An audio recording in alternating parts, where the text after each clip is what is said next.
Testing, testing, do do do do do.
Really?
Testing, testing, 1, 2, 3.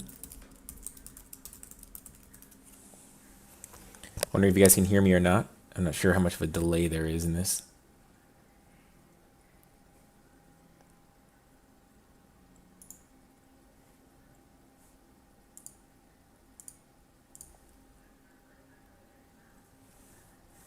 If you can hear me, I did reactivate the chat just so I can keep an update on what's going on. But if I see anything questionable again, I'm cutting it real quick.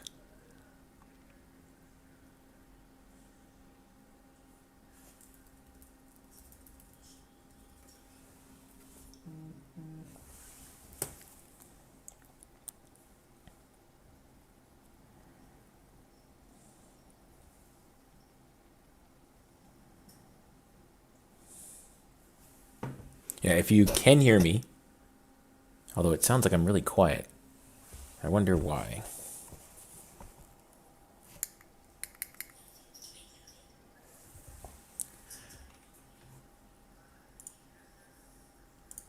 Let's check the settings.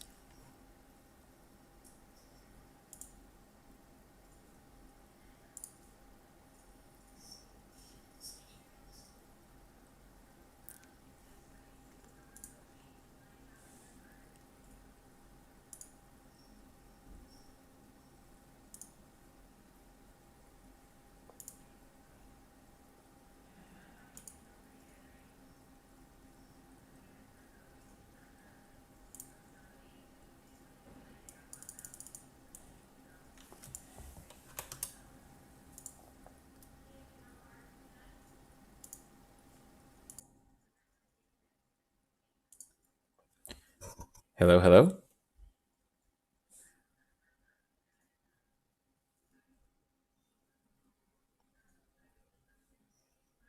Okay, I tried upping the volume. Hopefully this works a little better.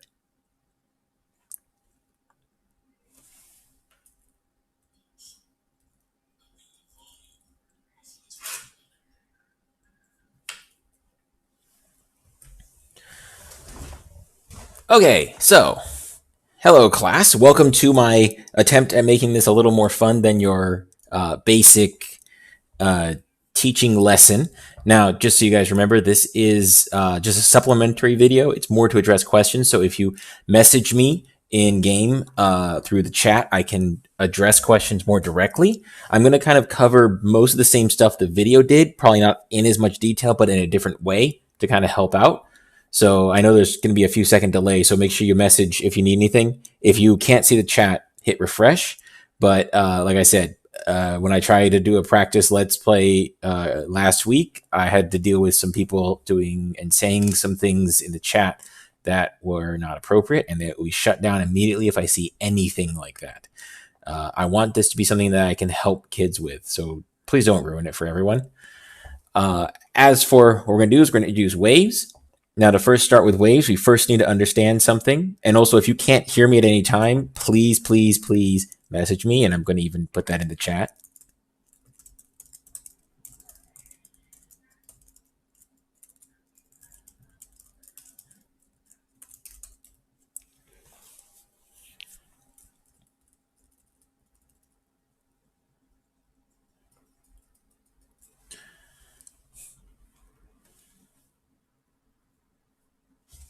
All right. If we are ready to go, then first let's introduce you to my little waves world. So first we're going to learn about pendulums. Pendulums are the most basic form of what is called simple harmonic motion. Simple harmonic motion is a real easy way of basically saying something that repeats a pattern. It starts, it ends, and then it repeats. So right now I have in front of me a very simple pendulum. Now you might think of pendulums when you think of, like, if you remember old grandfather clocks or basically anything hanging and swinging. I can't get this to give me a swing. So just imagine there's a rope attached to the cart right there. Problem is that even if I put a pig in there, it wouldn't run. But if I flip my switch on, you can see this here. We have a oscillating function. To oscillate means to go back and forth in a pattern. Now that oscillation has a certain what's called period, or how long it takes for it to do it. And if I find out how many periods per second, that's called frequency. So this is the most basic form. It's just something going back and forth and back and forth. All right, any questions about a pendulum? I'm going to wait a few seconds for you guys to type if you have anything.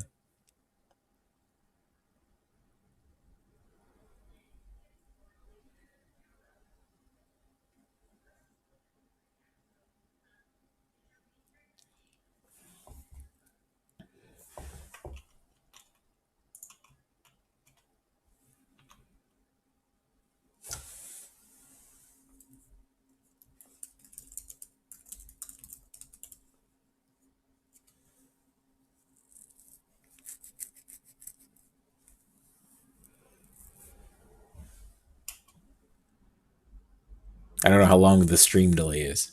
So, well, that seems to be pretty significant.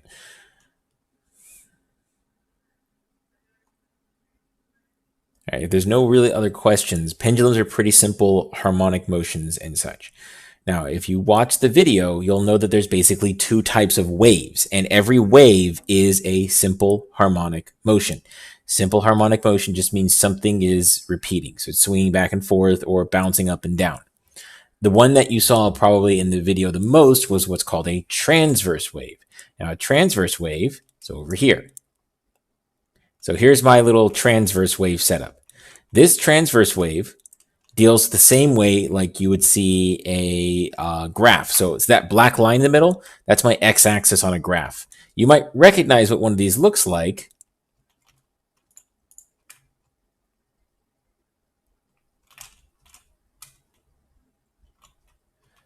So if you guys can see that, you might notice, I mean, you get the chat not cut it off completely. You'll notice that that is a lot like what you might call a sine wave or a cosine wave, depending upon where it starts. This is a transverse wave.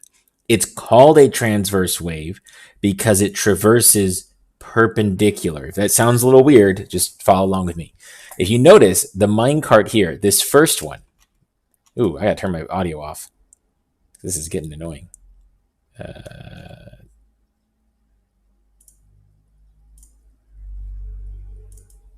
Turn that off for now. Okay, so you might notice that this first minecart is moving up and down. It's moving up and down, but when we look at the way the wave progresses, it's moving from left to right. That's because the vibration is up and down, but the way it traverses or progresses is right to or left to right. Now, that's why it's called a transverse wave. It vibrates perpendicular to the way it moves. You guys know this. If you've ever had to deal with like your like a hose when you're watering a lawn or something like that, and it gets stuck on something, how do you get it to release when it's stretched out? You guys don't just go over there and lift it up over whatever it's stuck on. No, you give it a big old whip. You just pick it up and you snap it down as hard as you can, and you make that little whip go across the tube.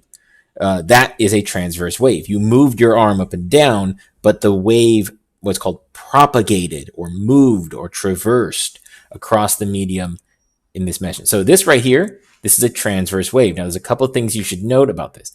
This transverse wave, I made it about this size because this is one wavelength long. How do I know that? Well, if you look at it, the top peak, when it reaches the top over here, it also reaches the top over on that side. A wavelength is measured by either measuring the height of two crests or two troughs, that's these bottom parts, or what are called three nodes. I have another diagram to help out with that. But this is a traversing wave. So when we talk about these kinds of things, like if we want to talk about how to analyze it, I made this one right here. So we can see here, I have that wave I just drew. It's in redstone, so it looks a little, more stable. But as the wave progresses upwards, I have this blue line here.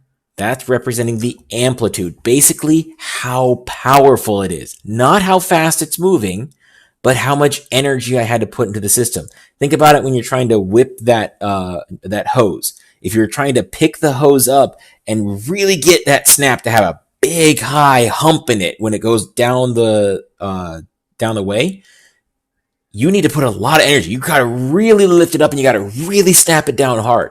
So the bigger your arm movement is, the more amplitude it has. In sound waves, this is what we call volume. In light waves, this is what we call intensity, like how bright it is. So that blue line measures the amplitude. Notice it is not measured from the very lowest point to the very highest point. It's measured from the middle point up to the highest point. Now, this wave starts here. I put a little piece of coal there so you can see it. It goes up and then down, and it traverses or crosses the line again right here, goes back down and back up. Those three pieces of coal represent one wavelength because it is now repeating. If you notice, if I just look at this part right here, I got a piece of coal and it's going up. If I go back to over here, I have a piece of coal and it's going up. If I go to this piece of coal, it's going down. That's not repeating, so it's not a wavelength yet. That's only half a wavelength. But what if you don't have these nice little pieces of coal, or what are called nodes, N-O-D-E-S? Nodes are when they pass through the line. Well, you can measure from peak to peak, just like the green line up there. Measure from one peak to the next peak, and that's a wavelength. If I had two what are called troughs, I can measure from one trough all the way over to the next trough. That's how you measure different characteristics of a wave. A wavelength is when the wave starts repeating. Oh, yes, Carlos? You have a question?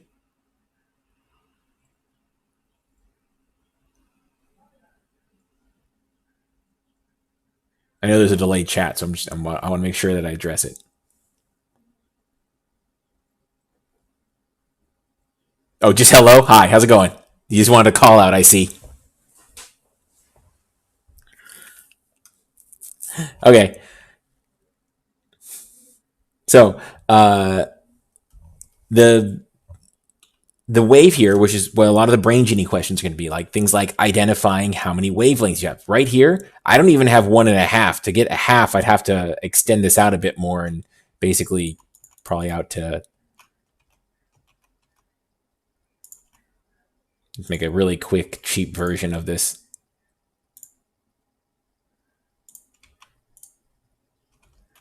There. Now I have effectively 1.5 wavelengths. How do I know it's 1.5? Well, let's start here. I have one node. Two nodes. That's not a wavelength. I need three. Yeah, three nodes. That's 3 wavelengths. But there's still more of the wave here, so let's continue on. I go up and down. Well, that's only 2 nodes, so that's half a wavelength. So this is 1.5 wavelengths. This over here is 1 wavelength, or really close. It's kind of hard with the mine carts because they don't always travel at exactly the same speed every time. As you can see, they're starting to mess up a bit. I'm going to reset it.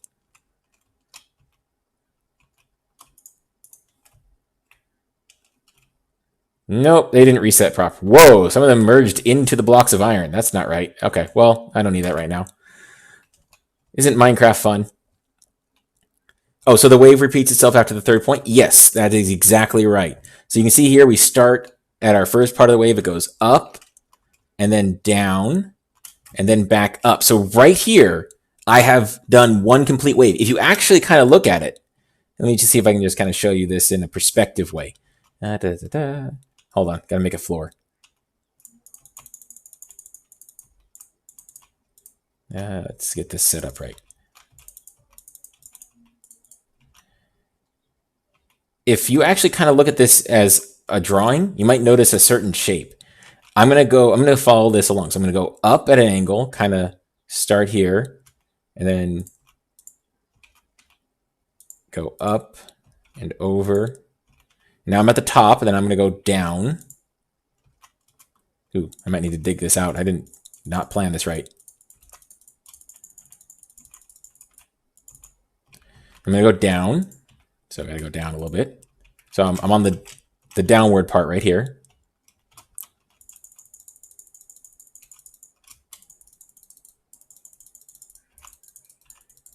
Excuse me, I'm just fixing this up real quick. All right, now I go down just a little bit and sideways and then down. All right.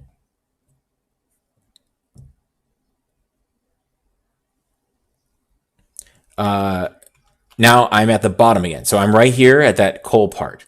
Now I got to draw this bottom half of the loop.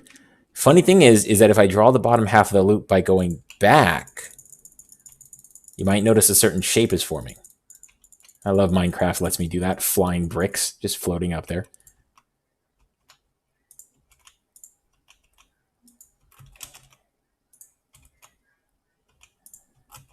It's a circle. Okay, it's not a really good circle. It's Minecraft. They don't like circles. Oh no, I'm not on Bedrock. But the wave, if you notice this right here, this wave is actually a circle. It's just I took the bottom part here and twisted it out. Instead of twisting back that way, I made it go, I'll make it blue so you can kind of see it.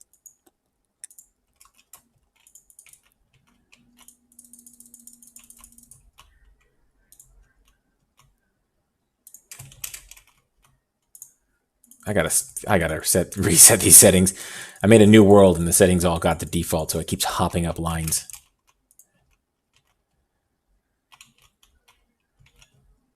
I'll need a little bit more. So you can see, well, it doesn't quite line up, but you can see how these two right here are the overlap. That's my wave, but if I turn it back around, it makes a circle. So the wave repeats itself after the third node, which is when it crosses the line here, or after 2 crests or 2 troughs, because then you've made a complete circle. Everyone got that? Feel good about it? This is one of the parts that It takes usually a little bit to catch on to, but then like after a few hours, or some people it's a day or two, you start recognizing these things pretty quickly. That's why, like all the lessons today, there's not any math yet. I'm going to introduce you to the equation at the end of this, but it's just to show you that there's basically how to identify the shapes of a wave and the parts of a wave. And this is the transverse wave. Okay, so transverse waves vibrate up and down. I know it's going to make people sick in the video. And they progress from side to side. So basically, if you shake your hand up and down, they'll go forward or towards you or something like that. You're not moving your hand back and forth in front of you, away and towards you. You're moving your hand up and down, and the wave is going away from you. Okay, so that's a transverse wave. Now, to longitudinal waves. So longitudinal waves are generally what's called, they're called compression waves or sound waves. So this wave was a light wave. Oh, it reset itself. How beautiful. So this was a light wave. This is actually how light travels. Light travels by vibrating up and down and traversing perpendicular to its movement. This is also so this is how electromagnetic waves, radio waves, light waves, this is the kind of wave that can travel without a medium. It can go through space. It can use a medium, but doesn't have to. This over here is a sound wave. It has to have material to move through. It's a compression. Me name is Linus. Okay, hello Linus. So just so you know, these red blocks here are representing the air molecules. So if I were to make a sound at any time my vocal cords, like if you ever actually put your fingers on your throat, like just gently and start talking, you can feel the vibration because your vocal cords are slapping the air molecules in front of it, and that's pushing the air molecules in front of it. So like you can see with this one, I'm glad I turned the audio off because it gets loud. So you can see the air molecules move forward and then return back to their spot. It's not 100% perfect. A few of them kind of glitch out on me, but it's mostly there. But you can see the ripple effect of the wave going out. That's what a sound wave is. As the first initial vibration occurs, it pushes on the molecules around it. And those push on the molecules around it. And those push on the molecules around it. And those push on the molecules around it. And it progresses out. It's a compression wave. Where's the face cam? Actually, I couldn't get the face cam to work. Sorry about it. I only had a DSLR video, and it would shut off after about 2 minutes. So I am working on that for the next time, but these things take a while. So if this works out well and people like it and understand, I'll run over to Office Depot and buy a cheap little face cam. So I'm sorry, my laptop, which has the camera in it, can't interface with my base computer. Because it's a Mac and this is a PC. So sorry, I will work on that. I know you missed my pretty face. But as for the longitudinal wave, you can see there's that ripple effect as it goes out and all of the molecules return back.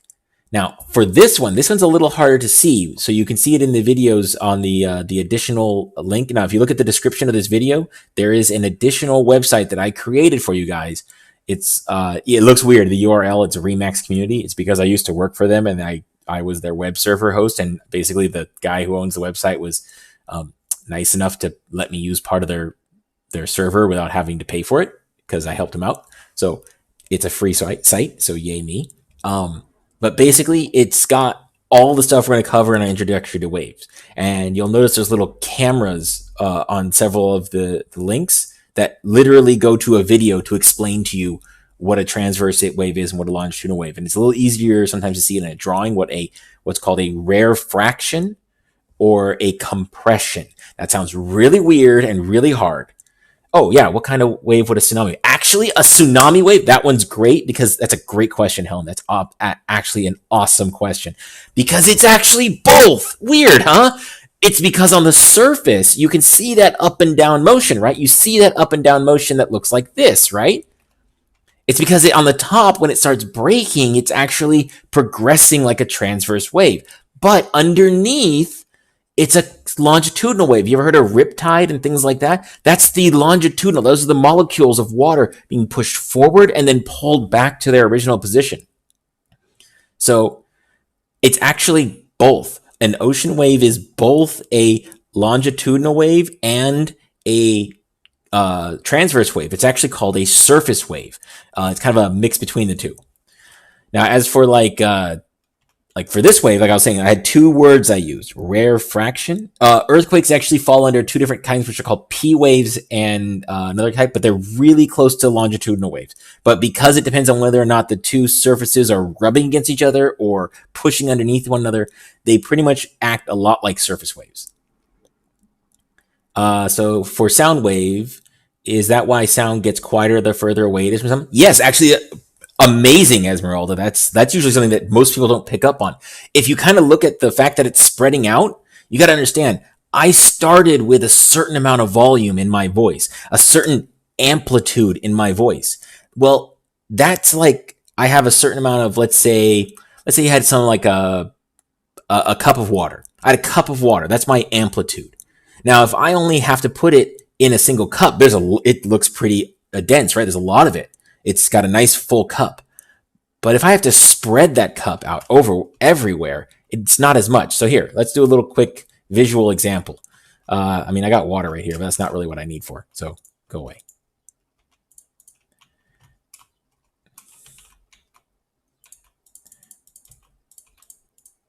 Hey, disappear, water. I have cut off your source. There we go. Okay, I'm going to make a little alcove here to showcase the sound thing that Esmeralda just brought up. So if I have 1, 2, 3, 4, 5, 6, 7, 8, 9, 10. I have 10 blue blocks. That is my amplitude. That is how much I am able to shout. That's the loudest my voice can get. Now, if you're right here, 10 blocks, you know, it's right in my face. Like, it's right there. But if you're way, way, way, way, way over there, I can't just put 10 blocks right here, because this 10 is going to start here, but then it's going to spread out a little bit. It's going to go.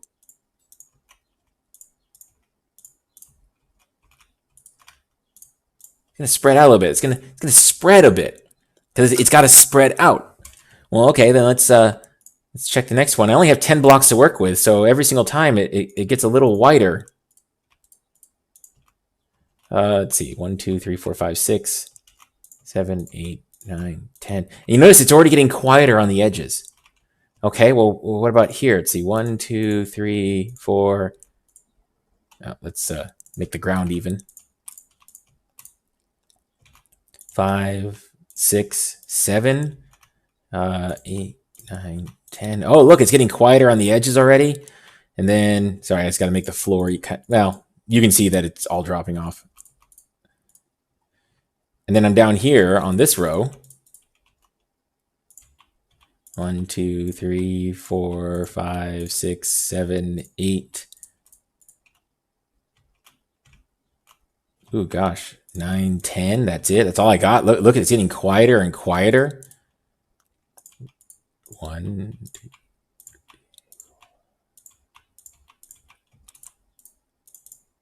7, 8, 9.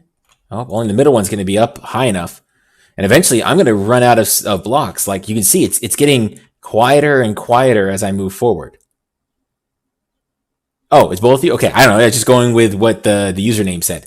But yeah, you can see as it gets further and further away from the source, it starts to drop down because there's just not enough sound. There's not enough amplitude. It gets spread out because as you make a circle bigger, because it goes out in a circle, it gets spread thinner and thinner and thinner and thinner because it gets bigger and bigger and bigger of an area that it has to cover. Hope that helps. So as for this thing right here, which has been going on this entire time, this ripple effect is how we make sound waves. Now, I want to talk about a second about what I call the rarefaction, because I did mention it and I don't want to forget about it, and the compression. And that's a really hard thing to kind of understand, but basically it's this. Compression is when the molecules are all pushed together. It's like when all of these red molecules, these red blocks are pushed forward. Rarefaction is when there's very little pressure in the air. That's what we call basically when all of the molecules have returned back to their original spot. For a transverse wave, it's basically the equivalent of this is high pressure or or what's called a compression. And this down here is a rarefaction or a low pressure. Once again, go to the website I gave you. There's a much better visualization that can be done not in Minecraft. But to kind of show how this compression wave progresses, I also made this one. This is just single line compression. Now you can see as it goes forward, the first molecule pushes the next molecule. But there's something wrong with this one. I wonder if anyone can catch what it is. I'll see if anyone can catch what the problem is, because Minecraft wouldn't let me do it properly. You can see the wave progresses, but there's something wrong.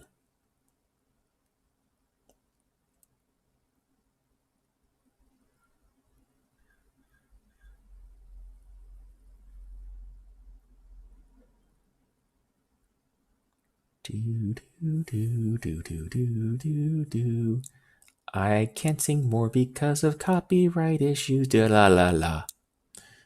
Yes, the wave actually should revert to its original place, but it shouldn't do it all at the same time. You can see all of the blocks like reappear at the same time. It actually should be basically doing the opposite. This one should be going first, then this one, then this one, then this one. It should be going back to its original place in a ripple effect as well. Unfortunately, it's just I couldn't get the delay issues to work properly and send a signal out. But yeah, the point at which the blocks are compressed, so like you can see the ripple effect going forward. When you see two blocks really close to each other, that's a compression. So here, I'm going to actually force one to do it. Let me get one of these.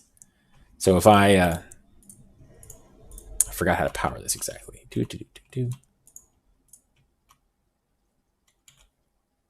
I'm showing my Minecraft noobness because I can't remember. Okay, so you see I made two of them push next to each other. Oh, you weren't supposed to go two. Let's turn one off. Turn you off. Okay, this right here, these two blocks of air are really close to each other. That's a compression. That's the compression wave. But you notice on this side, these two blocks are extra far away, much further than any other block. See, like these only have, 2 spaces in between each block of iron. This one has 1, 2, 3 spaces between each block of iron. This is a rarefaction. This is when the molecule, because this molecule of air got shoved forward and got extra close to this molecule, this is a compression. This molecule, because it moved forward, got extra far away from the back molecule, and therefore is a rarefaction. So, does that kind of make sense on the different types of waves? I'm hoping. And I'm going to reset my little demonstration in case I need to show it again to anyone.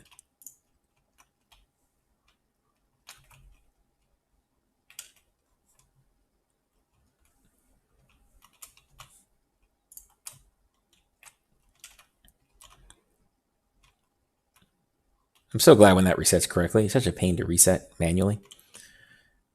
Okay, so it seems like I'm not getting any major questions. I hope, wait, how many types of waves are there? Well, okay, technically it breaks down to really 2, but we count the surface wave as a third one. It generally kind of breaks down into transverse and longitudinal, but it works a lot like how an alphabet does. We have vowels and consonances. You can kind of combine them in different ways to make different looking waves. But in general, we break them down into 2 basic forms, transverse and longitudinal. If you combine the 2 in the right way, where the transverse is on top of the longitudinal, that's a surface wave. If you mix it up, it becomes like a P wave, which is what earthquakes are in certain cases. But yeah, it's basically just these 2. Transverse, which is a wave moving up and down and progressing left to right, or longitudinal, a wave that is a compression that pushes forward. Restorative and inertial properties. Okay. Well, that has more to do with the medium we're going through, and that requires a bit more math. Now, we aren't going to be doing much on that math because that's a little bit higher end math. But basically, it's just kind of like this. If you have a really strong spring, it wants to return very quickly. But if you ever had like a slinky and you stretch that thing out, it takes a while for it to return.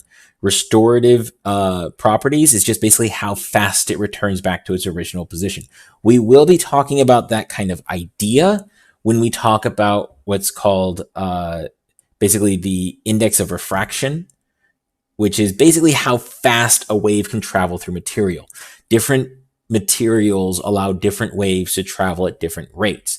You ever go underwater and you start speaking and it goes,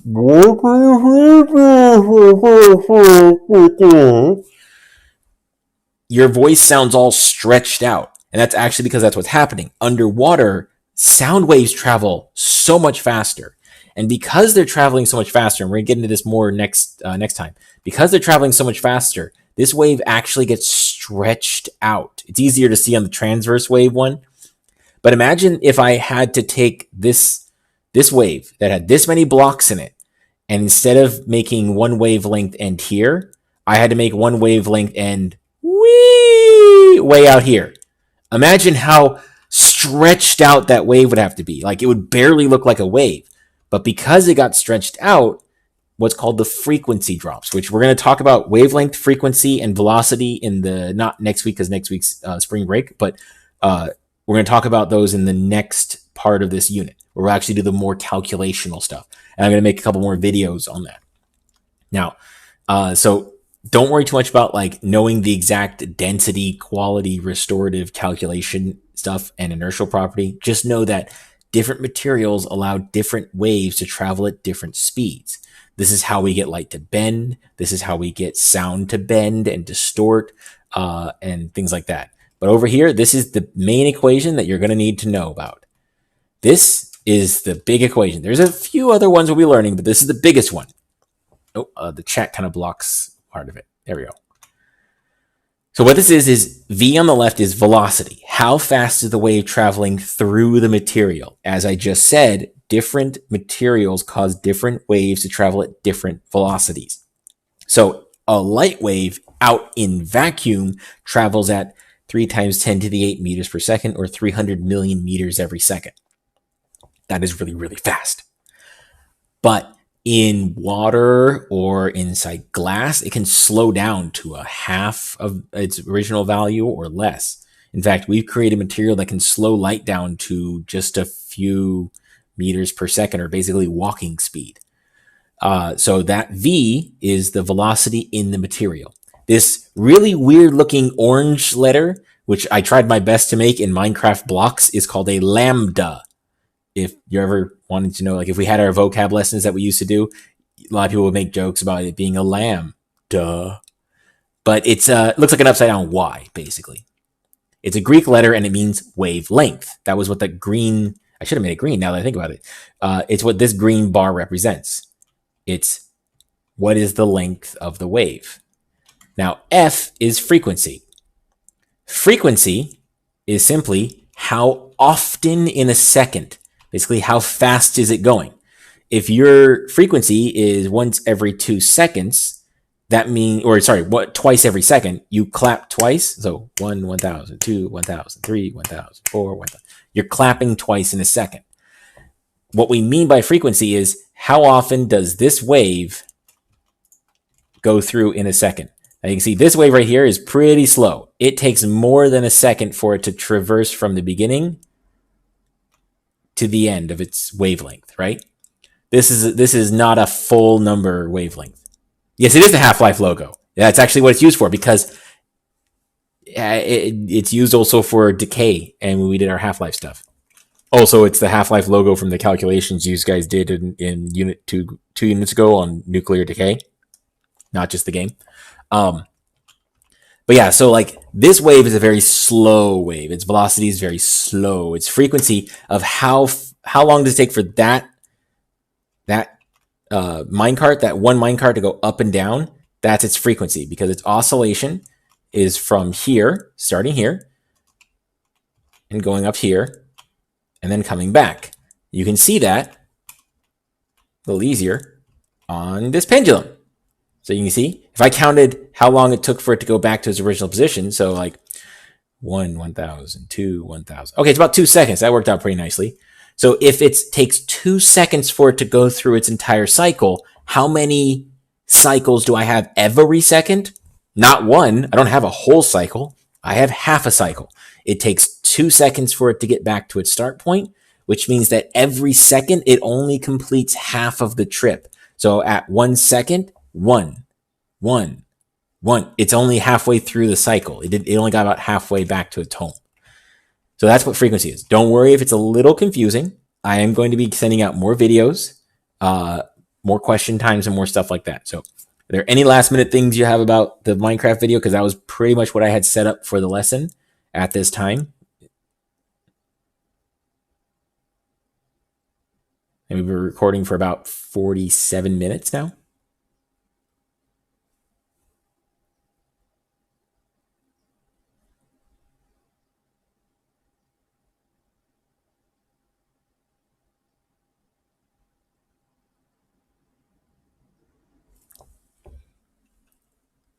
Okay, I'm glad you think so. I tried to make it a little better than just me with a face cam in the bottom left corner of the screen and a white piece of paper and writing stuff. I'm gonna have to do some of those anyways, but I figure this might stick in your head a little better. So this is just wave characteristics. I don't know if I can do wave calculations in Minecraft, but I will give it a shot for next week. Okay.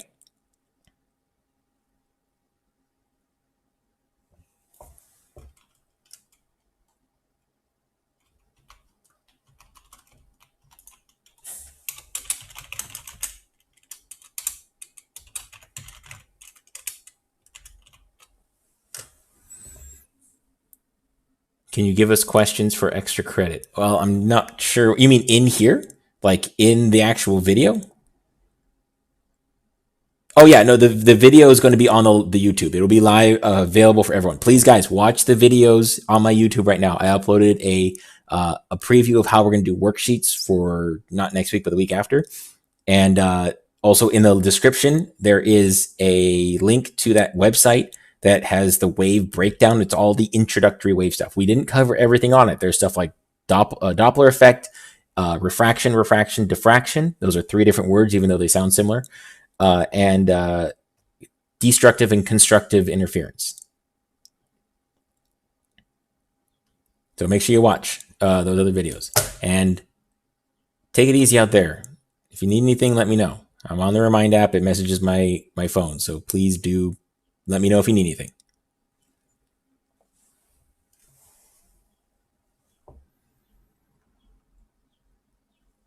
And this is Mr. Dowling signing off.